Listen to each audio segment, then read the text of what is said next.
NFL Week 6 grades coming at you here on NFL Daily by Chat Sports, and we're going to be breaking down the early games on Sunday. If you don't like my grades, y'all can find me on Instagram, Twitter. My name's right down there below. Let's get into Chicago going up against the Carolina Panthers. The Bears are 5-1. Let me say that again. Chicago is 5-1. They get a win 23-16. They snap Carolina's 3-game win streak, and this was one of those I'll just be honest with y'all. It was an ugly football game, I thought, on offense, but both defenses played pretty well. Nick Foles, 23 of 39, 198 yards and a touchdown. But you know what? He's still winning, and the Bears, again, are 5-1. So let's break down some grades here. Chicago, I'm going to give them a B grade. Ultimately came away with a win on the road. They continue to show people that they might be one of the better teams there in the NFC. And then Carolina, only a C grade for me. Let's go to another just really ugly football game here. The Falcons, they get their first win, and yes, this is coming after the firing of Dan Quinn, 40-23, but the score doesn't tell the full story. Kirk Cousins was absolutely terrible in this game. He had 3 interceptions. All the points that you see on screen there for Minnesota came in just absolute garbage time. The good news for Minnesota is that Justin Jefferson kid, he's pretty freaking good. So Atlanta, they're going to get an A grade for the simple fact of, hey, you got to win. That's a big thing here in the NFL. The Vikings, they get a D-, and I actually kind of wish I would have gave them an F because that's how bad they played. There was no part at any point in this game where they had any chance to win it. I award you no points. May God have mercy on your soul. All right, y'all, hit that subscribe button if you know the movie reference. Hey, let me know. Seriously, though, Chat Sports, we break down NFL news and rumors. We are an interactive YouTube channel. If you're looking for daily videos, go ahead and hit that big red button that says subscribe. This one, if you're a Ravens fan, I don't know if you have fingernails because this one came all the way down to the wire. 30-28, the Eagles lose again. Baltimore, they moved to 5-1. But I don't know about y'all. We were sitting around here at the Chat Sports Studios. We took the Ravens to cover. They didn't end up covering it because they just let the Eagles and Carson Wentz back in. Yes, Lamar Jackson rushed for over 108 yards. He looked healthy.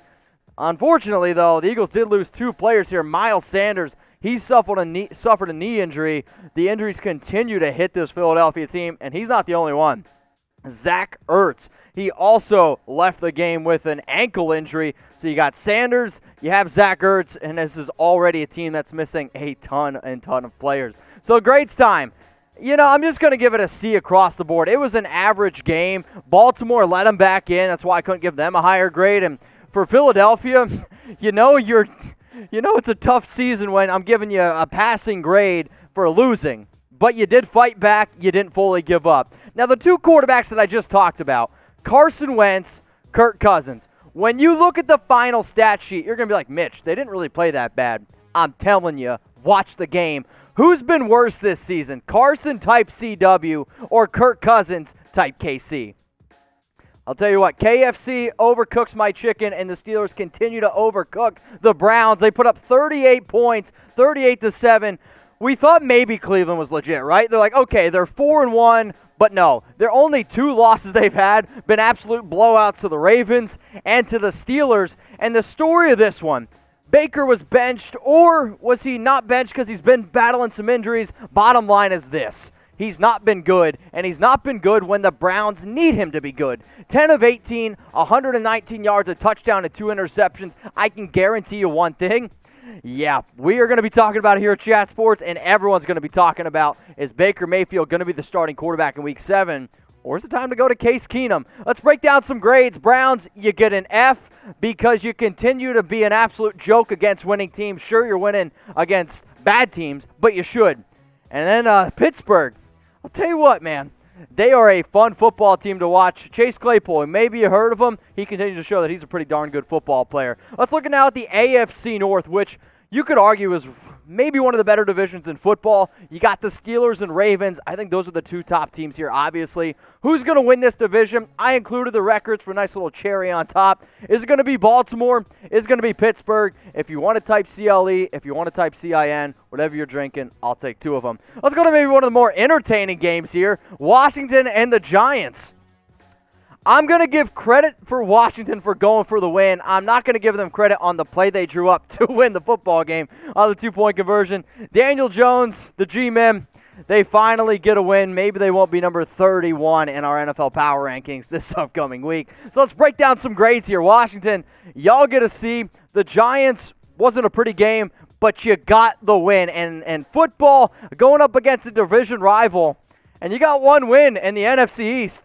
That basically makes you one win out from being in the leader of that division. So it's going to be an absolute race that I'm sure all of us can't wait to see. Also, something that hopefully everyone can't wait to see, it's just wear your freaking mask, all right? Go to chatsports.com/staysafe. I don't care if you don't like the way it looks. Maybe it's because you don't have a nice-looking mask. We just got some new ones. Look at those bad boys. They come in all 32 teams. If you want to pack it 2, 3, 4, we got you covered. And if you want a player mask, we also have them. All you got to do is go to the link that you see on screen. I'll say it again, chatsports.com/staysafe.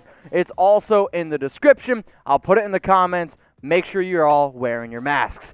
Let's go to maybe the most entertaining game out of today. It was Houston, who drops to 1-5 after losing to the Tennessee Titans, who are now 5-0. And I'll tell you what, I've been playing very, very well. This was a game that I thought they were going to end up losing, but good football teams find a way to win, and over again, this is one of the more entertaining teams because Derrick Henry's breaking off 94-yard touchdown runs. I would imagine every single Miami Dolphins fan that watches Ryan Tannehill, they're like, really? That's the Ryan Tannehill we were supposed to get? Yeah, he's continuing to play pretty good, and I'm just going to say his name because I'm curious if YouTube blocks me. Anthony Ferkser. Yeah, Ferks me. So, Titans, they get a B-plus grade. Texans, they get a C grade. This is a game Houston should have won. Deshaun Watson was great, but they fell short, and Bill O'Brien's probably like, oh, I would have won that game. I don't know, Bill. Titans, was it pretty? No. Could they have played better? Absolutely. But they did come away with the win. That's the most important thing to stay unbeaten. B-plus grade. Week 6 grades coming at you here, NFL Daily. The Detroit Lions, they get a win. The Jags, they are who we thought they were. They had one good win against the Colts week 1, and we're like, wow, maybe we were overlooking them. It wouldn't surprise me the way they've been playing if they go 1-15. Matthew Stafford and the running game here for Detroit. DeAndre Swift puts up 116 yards, 2 touchdowns. Adrian Peterson, not going to say his nickname. I want you to comment it below. There's only one right answer, by the way. He also found pay dirt. Kenny Golladay looking smooth. The Lions, they get an A- grade. The Jags fall to a D. And it's just because their defense isn't showing up. And, I mean, maybe we should just say offense when talking about the Jags because they've been very bad on the defensive side of the football basically since that Week 1 performance. All right, y'all, the Bengals, or maybe I should call them the Bungles because they bungled this one. They were up 21-0. 21-0, and they found a way to lose. Interesting stat here. Every single week in the NFL, there's been a team to come back from a 16-point deficit. Yeah, I came up with that stat on my own. The Colts, they're now 4-2, and Phillip Rivers, he played well. Jonathan Taylor continues to look like a great running back. But the story in this one is, unfortunately, the Bengals, they didn't get the win, and this is a game that they should have freaking won. So you know what, Bengals? You get an F.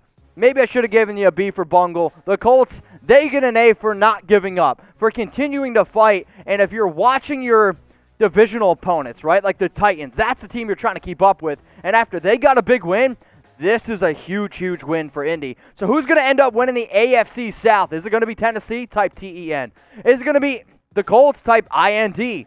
Unfortunately, I don't think it's going to be Houston or Jacksonville. So you know what? I kind of wasted my own time and even putting them on the graphic. So let me know, Titans or the Colts, who's going to end up winning this division. Maybe one of the most surprising games, the Broncos, they get their second win, 18-12 over New England. And this is just 6 field goals from Brian McManus. If you had Brian McManus in fantasy, congratulations. I thought Denver's defense did a very good job containing Cam Newton. Not so much on the ground, but either Cam's not healthy or his shoulders like banged up. I mean, that offense just looked totally out of sync. Phillip Lindsay ran like a man on fire. He was running probably like the way Melvin Gordon should have ran away from the cops when he was, well, you know. But, I mean, he had an absolutely incredible game. I'm going to give Denver an A- grade here. New England, a D- grade. And this is a football team where I would say 9 out of 10 times I think the Patriots end up winning. But Denver, they simply played better. They played harder. And sure, they didn't score a touchdown. But guess what? Watch this math. 18 is better than 12. If you disagree with any of my grades, you can come yell at me, and make sure you join us every single Monday and Wednesday, 6 p.m. Eastern Time, 3 p.m. Pacific, for our live NFL Daily shows.